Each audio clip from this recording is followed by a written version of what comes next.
Today we're making the most incredible paleo brownies.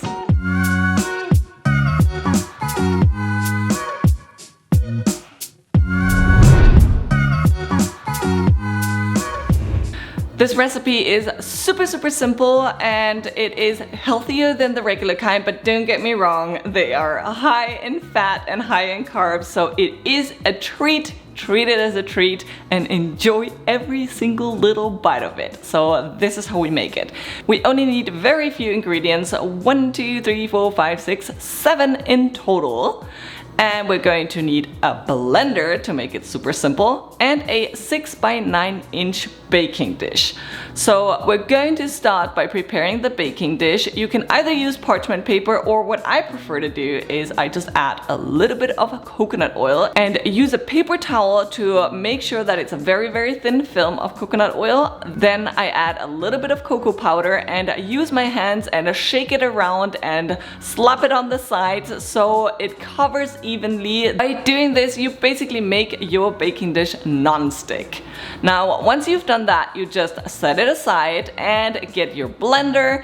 And then I recommend that you add the ingredients in the exact same order I do. This is the best way to have your blender not get stuck, and also the cocoa doesn't fly all over the place. So first add 2 eggs, half a cup of maple syrup, a quarter cup of melted but cooled coconut oil, a teaspoon of vanilla, and then we're going to add the dry ingredients. First the cocoa powder, a quarter cup, and then 3/4 of a cup of almond flour or ground almonds.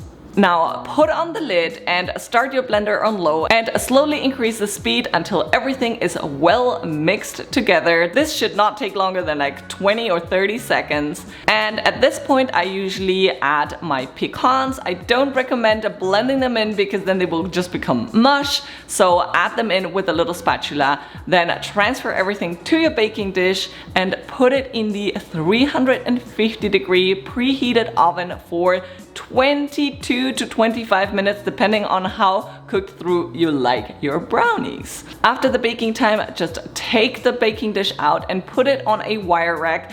And now comes the hardest part. I know you want to dig in, but be patient. Let them cool down for 30 minutes because they continue to cook while they're still in the baking dish and cooling down. So this is necessary. Let them cool for 30 minutes at least. Set a timer so you don't dig in too early.